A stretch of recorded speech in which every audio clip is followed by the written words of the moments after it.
வெறும் 52 ஜாப் வேகன்சிக்காக படித்த ஆயிரக்கணக்கான யங்ஸ்டர்ஸ் வந்து ஒரே இடத்துல நம்ம கிருஷ்ணகிரி போச்சமல்லியில் குடியிருக்கிறது வந்து பெரிய பரபரப்பை ஏற்படுத்தியிருக்குங்க. ஸோ என்ன ஏதுன்னு சொல்லிட்டு ஷார்ட்டாக டீட்டெயிலாக சொல்கிறேன். மறக்காமல் நம்ம பேஜை ஃபாலோ பண்ணி வச்சுக்கோங்க. நம்ம கிருஷ்ணகிரி போச்சமல்லியில் இருக்க ஷூ கம்பெனி பார்த்திங்கன்னா ரொம்பவே பிரபலமான கம்பெனிங்க. அங்கே வந்து பார்த்திங்கன்னா ஜாப் வேகன்சி வந்து இயர்லி பேஸாக எடுத்துகிட்டு இருக்காங்க.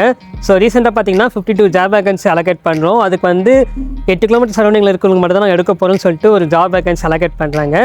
கம்பெனி மேனேஜ்மெண்ட் எக்ஸ்பெக்ட் பண்ணது பார்த்திங்கன்னா ஒரு 100லேருந்து ஒரு 200 பேரில் வருவாங்கன்னு எக்ஸ்பெக்ட் பண்ணாங்க. பட் வந்தது பார்த்திங்கன்னா பலாயிரம் பேருங்க.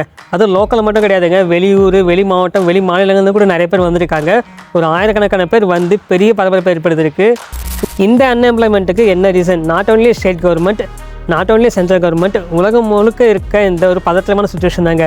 அதாவது பார்த்திங்கன்னா உக்ரைன் ரஷ்யா போர் நடந்துகிட்டு இருக்கு. அட் சேம் டைம் பார்த்திங்கன்னா பாலஸ்தீனம் ஈரான் போர் நடந்துகிட்டு இருக்குது. இதனால் பார்த்திங்கன்னா உலகம் முழுக்கவே டிரான்ஸ்போர்ட் வந்து பெருசாக வந்து நடக்கலை. இதனால் என்ன ஆகுதுன்னா automobile industries, leather industries, textile industries இதெல்லாமே பெருமளவுக்கு அடிபட்டிருக்கு. நம்ம பார்த்திங்கன்னா இண்டஸ்ட்ரியில் வந்து பெருசாக ப்ரொடக்ஷன் போகல. அதனால் வந்து ஆட்களுக்கான தேவை வந்து ரொம்பவே கம்மியாக இருக்குங்க. ஸோ இதனால தான் வந்து பார்த்திங்கன்னா ரீசெண்ட் டைமில் வந்து அன்எம்ப்ளாய்மெண்ட் வந்து அதிகரிச்சிருக்கு.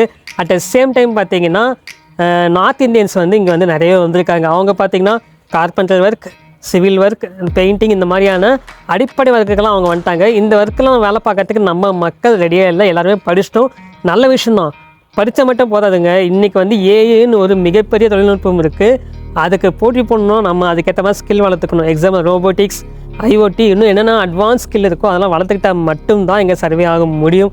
அண்ட் முக்கியமாக இன்னொரு விஷயம் நான் சொல்லணும்னு பார்த்தீங்கன்னா வெளியூரில் வேகன்சி கிடைக்குது. எக்ஸாம்பிள் பெங்களூர்லையோ, சென்னையிலோ, ஹைதராபாத்லையோ, பாம்பேலையோ, டெல்லியிலோ வேகன்சி கிடைக்குதுன்னா, நல்ல வேகன்சி கிடைக்குதுன்னா அங்கே போய் வேலை பார்க்குறதுக்கு நம்ம மக்கள் ரெடியாக இருக்கணும். நிறைய பேர் பார்த்திங்கன்னா எங்களை மாதிரி யூடியூபர்ஸ், எங்களை மாதிரியான இன்ஃப்ளூயன்ஸ், குறிப்பாக என்ன மாதிரி ஆளுங்க வந்து சொந்த ஊர் சொர்க்கம்னு போடுறாங்க. ஸோ அதை நம்பி வெளியூரில் போய் வேலை பார்க்குறதுக்கு நிறைய பேர் தயாராக இல்லை. ஸோ இதெல்லாம் தான் முக்கியமான ரீசன்.